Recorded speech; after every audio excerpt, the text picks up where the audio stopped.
Hola chicas, ¿qué tal? ¿Cómo están? Segunda clase de comunicación política. En la semana pasada hicimos una clase de presentación, teníamos un texto para trabajar, una serie de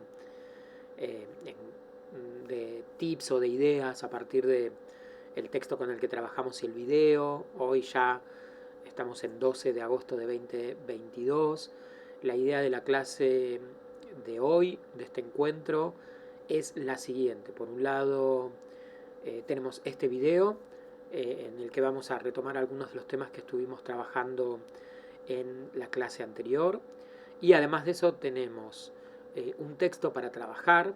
Hay un texto con una actividad. La idea es que hagan lectura de ese texto y que respondan una especie de primera actividad que es, hay una serie de preguntas y la idea es hacer una especie de resumen o repaso del texto y marcar ideas con las que coinciden, con las que no, las que entienden, las que no entienden, lo que les llama la atención, algo así como una especie de pequeña reflexión en un texto entre 3 4 párrafos, no muy extenso, para tener una primera impresión de su producción y conocernos ya un poco más allá del foro que quedó abierto en la clase pasada. Así que tenemos este encuentro que vamos a tener hoy, esta videoclase. Tenemos para esta semana la actividad de la que les estoy hablando con el documento que ya está cargado en PDF y además hay un archivo en formato MP3, un audio, tienen el link, una especie de podcast. En ese material lo que van a encontrar es, en formato sonoro, una clase sobre uno de los grandes temas del universo de la comunicación política, específicamente la propaganda, que vamos a ir desarrollando en distintas clases. Los orígenes de la propaganda, características, influencia. La propaganda es un concepto, lo van a ver en la clase en audio del siglo mayormente XX, aunque sus técnicas, tácticas e ideas estuvieron presentes desde mucho antes y están presentes en la actualidad también en el pleno siglo XXI. Después veremos en todo caso de qué manera. Así que esa es un poco la estructura para la clase de hoy. La idea es empezar a avanzar con algunas de las preguntas o ideas que presentamos o que yo les planteé la semana pasada a partir de los textos y videos con los que trabajamos.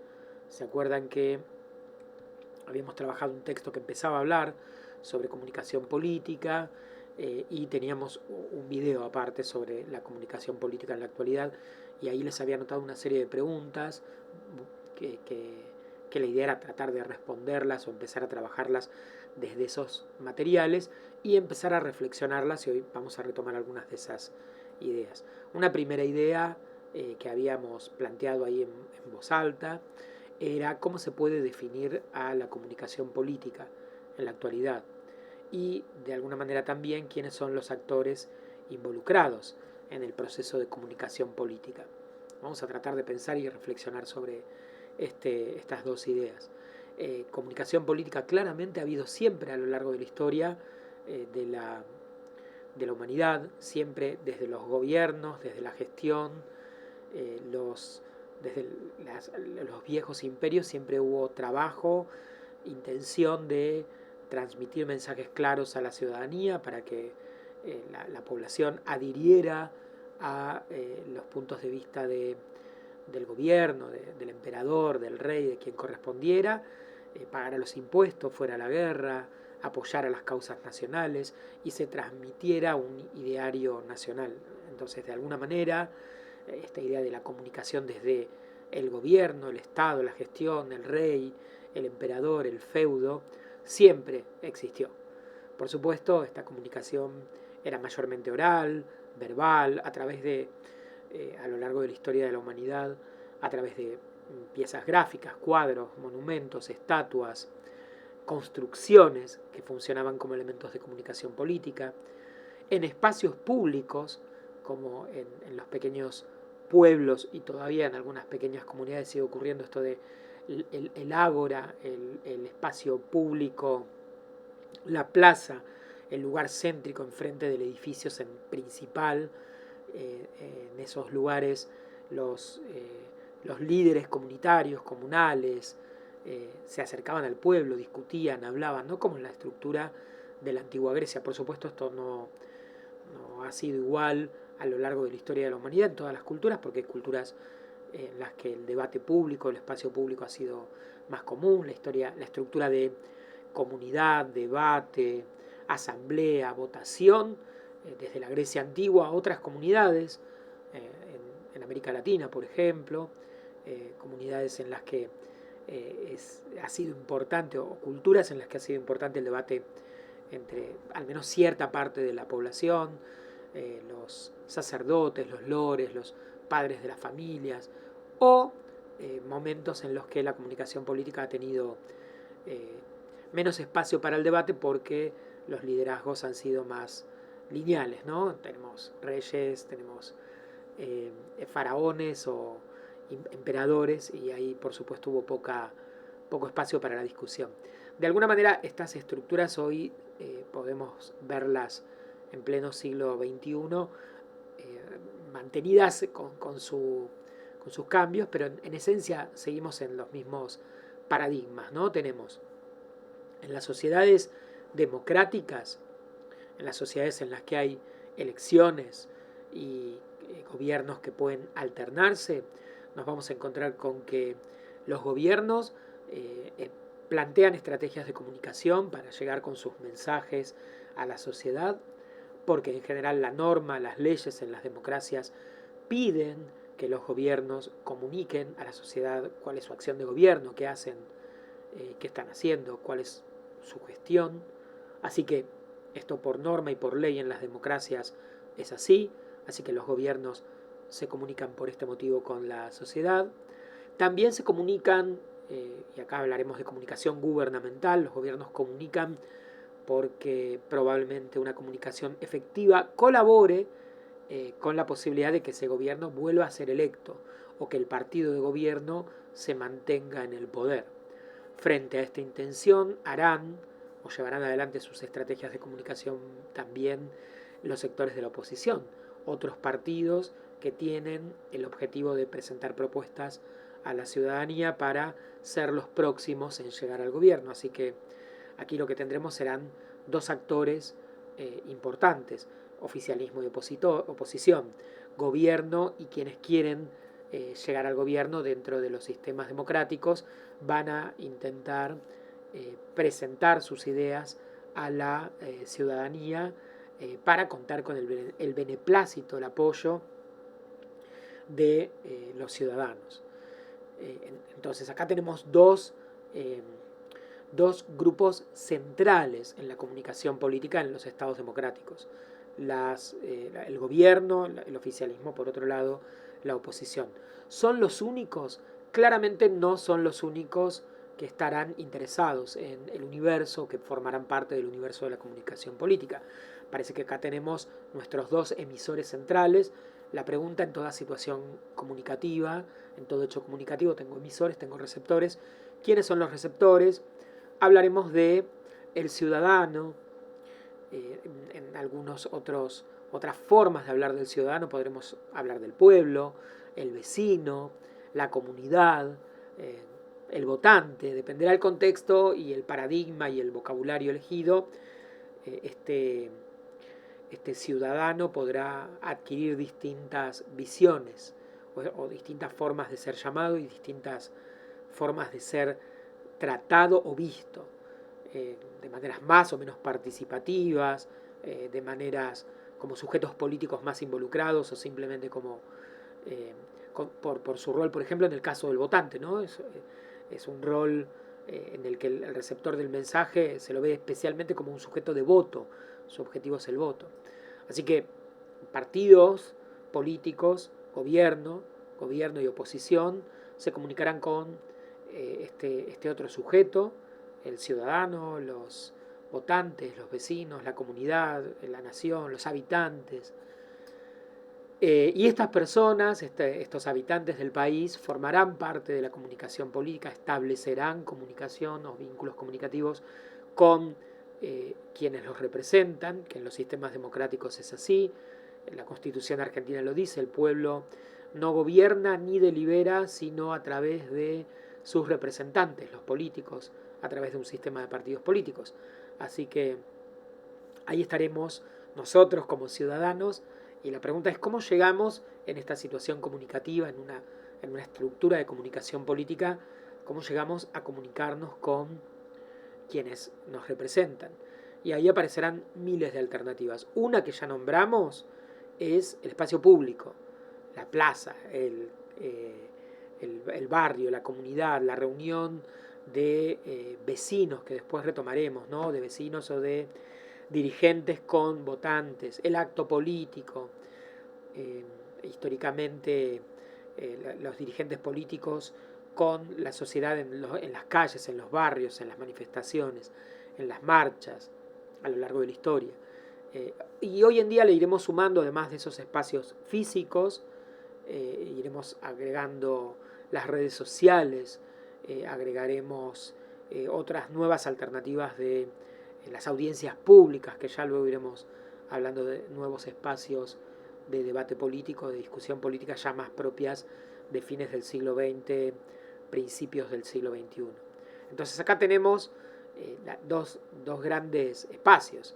Los sectores de poder, después cuando hablemos un poco del periodismo vamos a retomar esta idea del poder. Ahí en el poder encontraremos al gobierno y a los sectores políticos que en definitiva tienen cierta llegada al poder o ejercen cargos públicos o tienen representación parlamentaria o son gobierno o pretenden serlo, y los ciudadanos que en su día a día forman parte de la estructura política en las democracias de diferentes maneras, con el voto cada 2 años y otras alternativas de debate público, como decíamos, las audiencias, votaciones circunstanciales o la expresión de su vocación a partir de distintas formas de medir sus percepciones, las percepciones de la ciudadanía o del votante, en general a través de metodologías de investigación cuantitativas y cualitativas.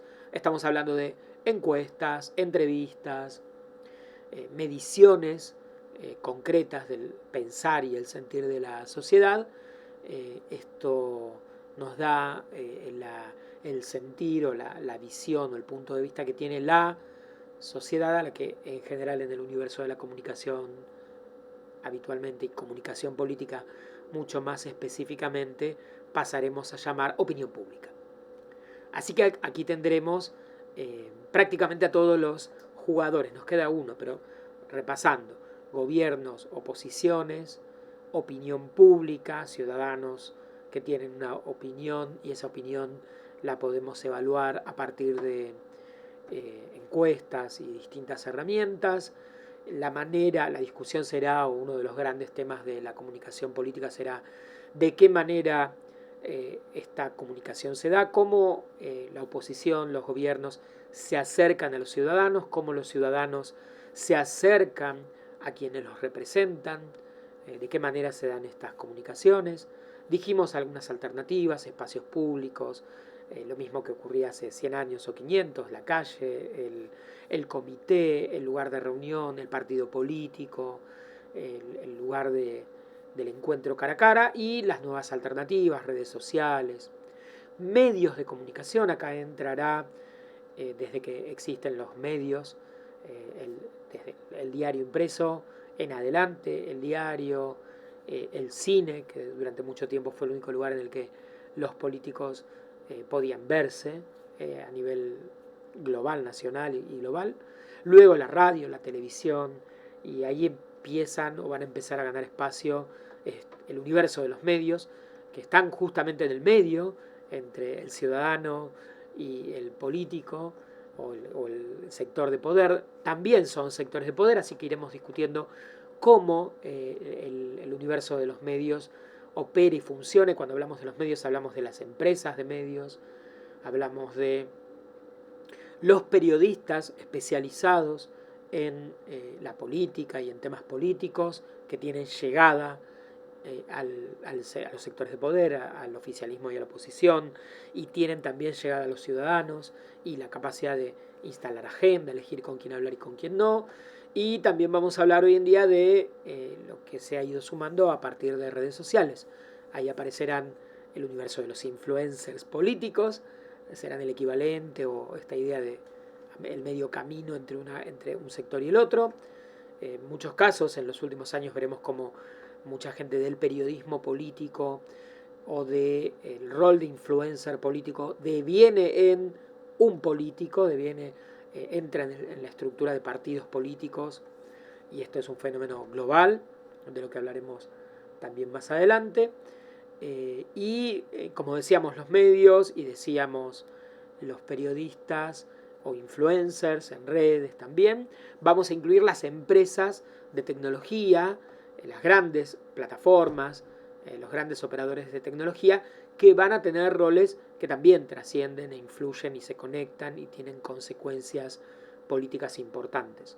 Así que eso luego lo iremos discutiendo, ¿no? De qué manera las decisiones que puede tomar Google, Instagram, Facebook, Amazon, Microsoft, los grandes operadores multinacionales, condicionan o tienen que ver o están en el medio, afectan, benefician, perjudican las relaciones entre estados y ciudadanos, porque buena parte de esas comunicaciones se dan o se dejan de dar a través de sus recursos y plataformas. Así que ahora tenemos un poco el panorama de todos los que están operando en estas democracias modernas, todo lo que está operando en esta situación de comunicación política.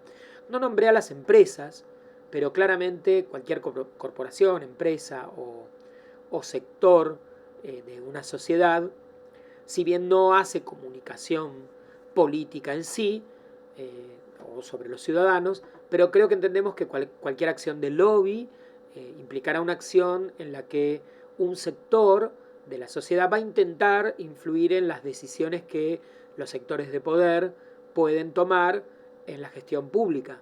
Así que el lobby implica, o las empresas, las organizaciones no gubernamentales, cuando tratan de llegar con sus puntos de vista, sus demandas y sus críticas o elogios a los gobiernos o a las oposiciones y juegan de una manera más cercana o lejana a distintos sectores de poder en una sociedad, emplean estrategias de comunicación y esas comunicaciones tienen una intención política o afectan el devenir político de la sociedad y de la comunidad.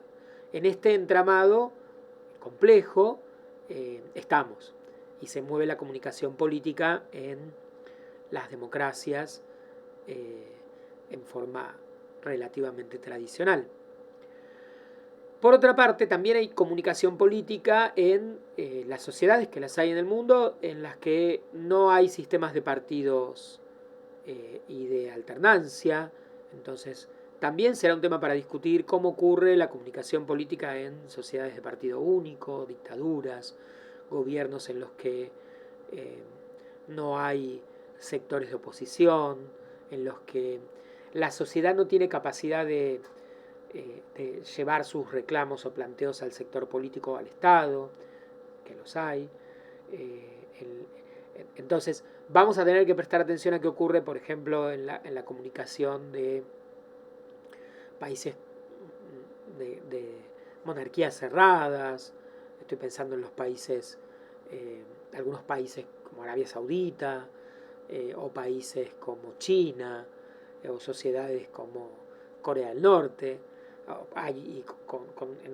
Quizás estos son ejemplos un poco más férreos, más extremos, pero también hay sociedades en las que los gobiernos tienen un ejercicio del poder muy fuerte, con poca presencia o alternancia de partidos políticos, o con un gran control del discurso público por parte de el sector que concentra el poder, a veces directamente gobiernos dictatoriales, menos espacio para la democracia, para el debate, para la alternancia política. Eso Eso no, en esos casos no significa que no haya comunicación política, la habrá, probablemente esta comunicación política tenga muchas más características propias de la propaganda, de lo que vamos a estar hablando después, haya menos espacio para la discusión, menos espacio para el debate y un mayor control del discurso o del mensaje instalado a través de todas estas herramientas de las que venimos hablando, ¿no?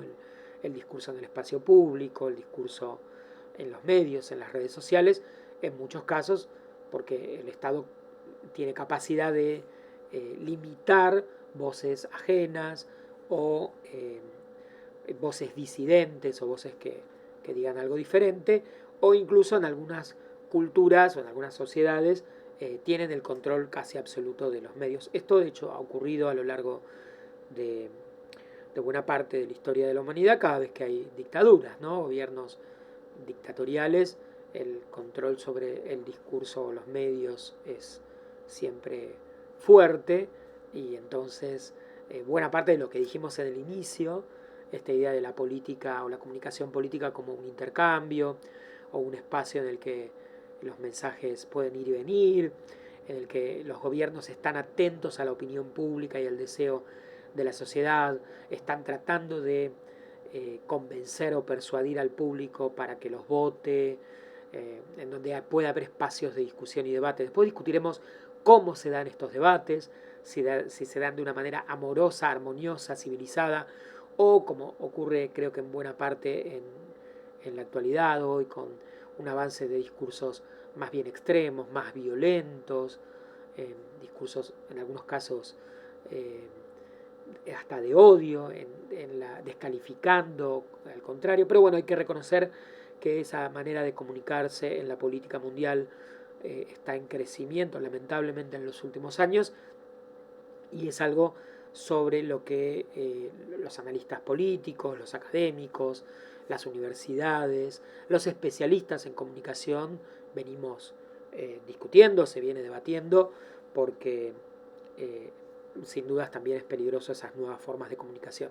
Pero implica, ¿no?, un espacio de debate o un espacio a veces de discusión. Está bueno pensar si es debate o hasta dónde llega en el grado de violencia esa discusión. Pero lo tenemos, ¿no? En buena parte de los países occidentales aparece esta confrontación. A veces es verdad que se vuelve confrontativa. En definitiva, en las democracias, la comunicación política es lo que va a permitir que el ciudadano decida, vote. Será importante que tengamos buena comunicación y acceso a buena información. Entraremos a discutir, nombrábamos la semana pasada esta diferencia, estaremos discutiendo de qué hablamos, qué diferencias hay entre la comunicación gubernamental, la comunicación de gestión pública, la comunicación que lleva adelante el gobierno cuando gestiona, cómo comunica su acción de gobierno, sus planes, sus proyectos, lo hace bien, lo hace mal, lo que quiere hacer, lo que está haciendo, y cómo es la comunicación en campaña, la comunicación que lleva adelante el gobierno y la oposición, los partidos de oposición, cuando quieren llegar al poder o mantenerse. Ese es un gran debate, creo que la semana pasada algo planteamos, ¿no? Son estrategias de comunicación diferentes y a veces una campaña es muy buena, pero la comunicación que luego el gobierno lleva adelante ya como gestión de gobierno no es tan buena, o viceversa. O se comunica desde el gobierno como si se estuviera en campaña, que es un tema que muchas veces se discute, ¿no? Se plantea esto de, bueno, el gobierno sigue comunicando como si estuviera en campaña, pero ya gobierna. Y ese sería un tema para discutir y explica a veces temas, los problemas o fallas en la comunicación política. Así que bueno, acá tendremos dos grandes ideas, ¿no?, para pensar la comunicación de campaña, buscando el voto, buscando, después lo discutiremos, el votante blando, el indeciso, y la comunicación de gestión gubernamental. Ambas sin duda son importantes, mantienen algunos puntos en común, pero también tienen muchas diferencias, y uno de los temas será ir identificando esas similitudes y esas diferencias. Entre algunas de las ideas que les había anotado a partir de los textos y de los materiales que les había compartido en la clase de la semana pasada, había una idea que me pareció interesante y les dije, presten atención a esta idea de que en cierto momento, especialmente desde la Revolución Francesa en adelante, aparece esta idea de que hay un poder, ese poder es un poder, el poder de la realeza, el poder de las monarquías en Europa, un poder que en la concepción del 1500, 1600 es un poder divino. Los reyes son, son la corona de los reyes europeos durante muchos siglos la ponía el Papa, ¿no? Era el Papa el que iba al acto en el que era coronado el rey, para dar esta idea de que el rey era elegido por Dios o que gobernaba al pueblo en nombre de Dios, las familias reales. Y lo que va a empezar a ocurrir es que paulatinamente la burguesía, las clases que se van, las clases comerciales, los comerciantes, los sectores de mayor nivel, poder adquisitivo en las sociedades, empiezan a querer participar, así es como surge la Revolución Francesa, a decir que alguien tiene que controlar al poder, que hay un poder que está sin control, que malgasta el dinero público, que cobra impuestos y no da todo lo que tiene que dar. Y ahí aparece esta idea de que la burguesía, las clases acomodadas de la sociedad, tienen que ir a controlar. Esos controles se van a materializar con la creación en Europa de los primeros parlamentos, los primeros sistemas democráticos, parlamentarios, representantes de los sectores acomodados que van a decirle al poder, acá estamos nosotros y queremos poder limitar, controlar, verificar, decidir e influir. Y esto va a avanzar durante el siglo XVII, XVIII. Paulatinamente los reyes van a empezar a gobernar ya no en nombre de Dios, sino en representación de los habitantes de su nación. Entonces ya el rey no es el elegido de Dios, sino que es alguien que gobierna en nombre del pueblo, es el representante del pueblo. Y luego surgirán elecciones, democracias, espacios de participación. Los ciudadanos pasarán a ser considerados y tenidos en cuenta a partir del voto, a partir de su opinión pública, de sus reclamos. Las clases primero burguesas, luego las clases obreras, trabajadoras, ya con la revolución industrial empezarán a ganar espacio. Algunas monarquías devendrán solamente monarquías representativas y aparecerán gobiernos presidenciales y estructuras todavía mucho más democráticas. Y en ese devenir surgirán un poco las ideas que veníamos planteando, la idea de la opinión pública, la demanda de la sociedad. Pero me parece que hay una idea interesante en esa idea, que por eso les había pedido que prestaran atención y la recordaran, esta idea de que cómo la burguesía, cuando empieza a instalarse los cambios en Europa con la Revolución Francesa y el marco del surgimiento del capitalismo, la Revolución Industrial, lo que va a empezar a desarrollar es esta idea, o desarrollarse o crecer esta idea de que el poder lo ejercen otros y los sectores que no están en el poder son auditores o deberían controlarlo, la burguesía, la clase obrera. Y luego aparecerá también esta idea de que ¿por qué no esos sectores pueden, o la pregunta será, ¿pueden llegar al poder? ¿Pueden los trabajadores, los obreros, los sectores más postergados de la sociedad tener representación política, ser candidatos, ser gobierno, tener diputados? Y surgirán las democracias más abiertas, más participativas, el voto universal, ¿no? Ya entrado el siglo XX, el voto no solo como ocurrió en alguna parte, en alguna proporción del siglo XIX, el voto en los sectores, ciertos sectores de la sociedad, ¿no? Ya tenemos un voto universal, el voto de todos los hombres primero, y paulatinamente durante el siglo XX el voto del hombre y la mujer, que se fue ganando en todo el mundo, más tarde que temprano, más temprano que tarde, según cada país. Y la sociedad en la que estamos hoy. Pero está también esta idea de que el poder está delegado y que el poder debe ser controlado, que el poder está muchas veces en el Estado. Es un tema interesante para discutir porque si bien los gobiernos tienen poder, claramente, todos, no son los únicos espacios de poder dentro de las sociedades, ¿no? Sectores empresariales, culturales, religiosos, depende en cada cultura, en cada sociedad, en cada país, pero bueno, el entramado de lo que llamamos poder es bastante más complejo y todos estos sectores están interrelacionados, sin dudas. Otra idea que tiene un poco que ver con esto y que les marqué, que prestáramos atención, me pareció también muy interesante. Hay un párrafo del primer texto que trabajamos que habla del Estado social.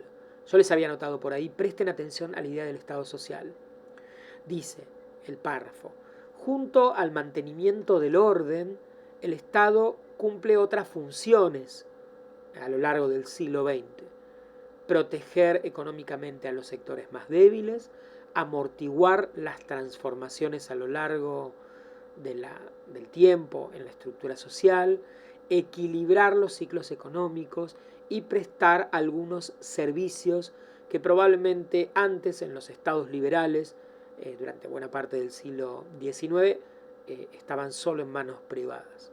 El Estado social es una idea también muy interesante que ocurrirá de distintas maneras en todos los países a lo largo del siglo XX, pero se comprende, estamos hablando de cómo reacciona el Estado ante una crisis económica, estamos en una crisis económica a nivel mundial, de qué manera el Estado interviene como soporte o respaldo. La pandemia también lo ha demostrado, ¿no? Cómo los gobiernos o los estados gestionan las crisis y tapan o cubren los agujeros que la economía o el sistema económico no puede resolver. Los cheques de apoyo en Estados Unidos en la pandemia, los sistemas de seguridad social, de desempleo, los sistemas de planes sociales en América Latina, el plan Bolsa Familia en Brasil, ¿no? que es un plan alimenticio. O sea, de qué manera los estados, según cada país, las problemáticas y las necesidades y las realidades de cada país, colaboran, cubren, sostienen esas crisis o esos puntos débiles de la economía, de qué manera planifican o colaboran con una planificación económica. Ahora que hablamos tanto, por ejemplo, de transiciones energéticas, ecología, el Estado como coordinador de las necesidades económicas, de las adaptaciones, del apoyo a las inversiones de los sectores que deberían desarrollarse e incluso el tratar de limitar otros sectores que por X motivos no deberían desarrollarse en la visión económica que pueda tener una nación. Y en muchos casos el Estado, muchísimas economías del mundo, dando ciertos servicios que probablemente solamente eran servicios de lujo o que podrían considerarse servicios del sector privado durante mucho tiempo. Entonces, a medida que las sociedades avanzan y mucho de lo que nos rodea, mucho de lo que nosotros recibimos, consumimos, se va convirtiendo en un derecho adquirido. No es un lujo tener electricidad, no es un lujo tener agua, como pudo haberlo sido en el siglo XIX, sino que hay un derecho a tener agua potable, hay un derecho a tener electricidad, a tener gas. La calidad de vida mejora y los ciudadanos pasan a tener derechos las sociedades empiezan a considerar que una calidad de vida estándar es un derecho ciudadano. El Estado gana nuevos protagonismos, espacios, que es asegurar la prestación de estos derechos, el derecho al trabajo, el derecho a la alimentación, el derecho a...